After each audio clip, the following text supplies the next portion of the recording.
Julie, your third question. My question is about security concerns, both for simple things like managing passwords, especially in medium and large size organizations, and access to pretty serious things like what happens if someone hijacks the message of a senior political official. And so how do you manage that, and especially for small business and business owners that like to put their head in the sand about these topics and just not deal with them at all? Mike?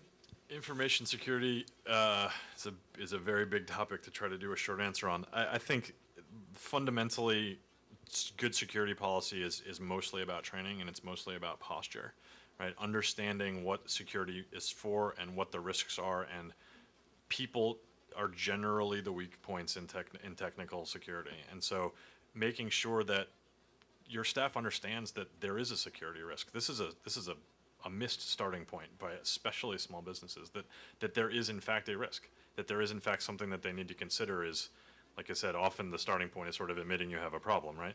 So thinking through, onerous password requirements aren't generally, what it ends up happening is people just put their password on a sticky note on their monitor, right? That's worse.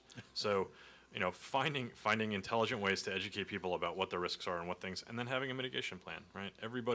It's like companies that don't have a crisis plan, as if nothing bad's ever going to happen to them, and they're never going to make a mistake, and they're never going to have a product problem, and that they don't need to think through ahead of time what will happen in the event of a crisis. Security is the same thing. Thank you. Minister, you want to comment?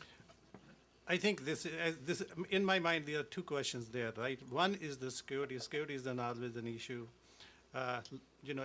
In any organization, you have to put an effective policy and procedures in place to make sure that some of those concerns are addressed. But, do they ever get addressed? It's anybody's guess. But the second point I would like to make is actually making an effective use of these social media resources. What can you do or not do with the social media tools? Like, how do you really train your staff and say, some of these things are acceptable, some of these things may not be acceptable. Especially in the political environment, that becomes very, very critical. So I think, you need to, at the end of the day, you need to trust your people, you need to train your people, and so that they can do the right things.